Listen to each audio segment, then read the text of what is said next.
my opinion, this is way worse than anything I imagined. You know, I was trying to warn the Democrats basically between Trump's victory and Inauguration Day.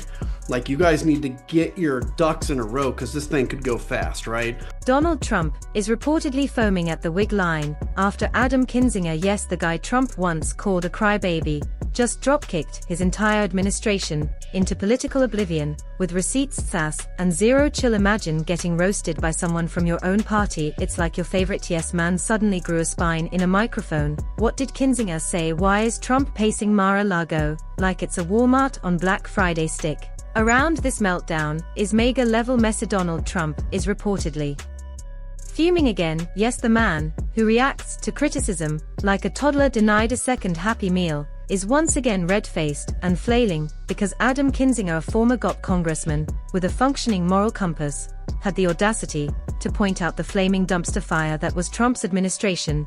And let's be clear, Kinzinger didn't just poke the bear, he took a megaphone, yelled accountability, and then threw it at Mar-a-Lago's golden toilet. You know, apparently Trump didn't like being reminded that the only thing his administration consistently produced was chaos, conspiracy theories, and enough fired staffers to start a reality show called The Apprentice. Exit interviews. It's almost poetic if poetry were written in all caps on Twitter at 3 a.m. by someone who thinks coffee is a word. The man who claimed he'd hire only the best people ended up assembling the political equivalent of a clown car every time the door opened. Another scandal popped out. But let's not get ahead of ourselves. There's a lot of ground to cover in this glorious orange-hued meltdown of delusion, denial, and deeply weird decisions you're enjoying. Disbelief, because I guess we're not surprised, we're not shocked by this, but it's the pace at which Trump pivoted is shocking.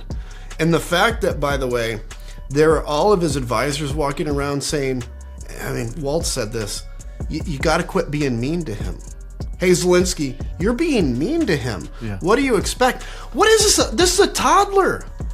I mean, honest to God, I've got a 3-year-old, and I'm careful at... Please subscribe. Let's rewind to Kinzinger, the man Trump now treats like Voldemort with a crew cut. Kinzinger was one of the very few Republicans who didn't immediately swan dive into the mega Kool-Aid like it was the last splash of holy water, while most of his party was busy polishing Trump's golf clubs and rewriting reality. Kinzinger did the unthinkable. He voted to impeach the orange overlord not once, but with actual convict. He joined the January 6th committee, which in Trump world is like volunteering to host a vegan barbecue at a Texas steakhouse.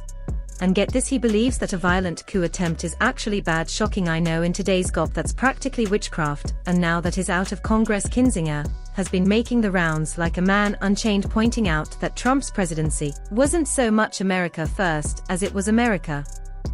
Ferociously face-palming, he's been highlighting the greatest hits, from bleach recommendations masquerading as health advice to love letters exchanged with North Korean dictators like they were pen pals at summer camp. Of course, Trump didn't take kindly to any of it. The man can't handle a roast unless he's the one throwing it at immigrants, journalists, or windmills. So true to form. What I say around him, because I don't want him to go off, but I recognize that he's a not developed toddler.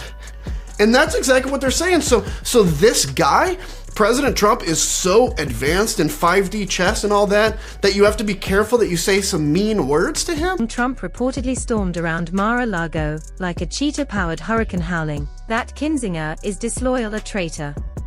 And wait for it, a loser. That last one is his go-to insult, which is rich coming from someone who lost the popular vote more times than Blockbuster lost customer. What really seems to have cooked Trump's hamburgers, this time extra crispy, with a side of wounded ego, is that Adam Kinzinger didn't just roll his eyes and move on. No, he went full expose mode and peeled back the curtain on what was essentially a 4-year reality show with nuclear codes. Kinzinger laid it all out, the temper tantrums that would make a toddler blush, the policy decisions made with the intellectual rigor of a magic 8-ball, and the kind of crisis management that involved yelling at the TV until Fox News agreed. Trump naturally interprets any criticism as a full-blown betrayal, especially if it comes from someone who once wore the same red jersey in the Magverse. Having an R next to your name supposed to come with a vow of silence, or better yet, a pom-pom man. Megaphone loyalty in Trump world isn't tethered to ideology.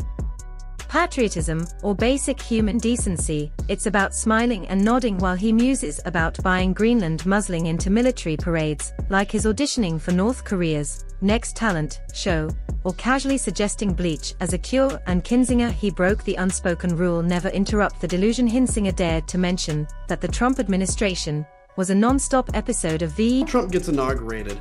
Doge, this fake agency Doge, gets created out of thin air. And then for about 2 weeks, Congress is out of session and Democrats went home. And so like all this that was going on was happening with no opposition in place. And I think that created a lot of fury. And for me, it bothered me because I'm like, look guys, we were warning you this was going to happen. It is Project 2025. EP directed by Michael Bay, loud, incoherent and full of explosions that were mostly self-inflicted, from appointing people with less experience than a Starbucks barista to key national roles, to openly beefing with his own cabinet on Twitter like it was the Real Housewives of the West Wing. It's honestly amazing the country didn't spontaneously come bust, but the peace to resistance. Kinzinger brought up the January 6th fiasco, Trump's personal Hunger Games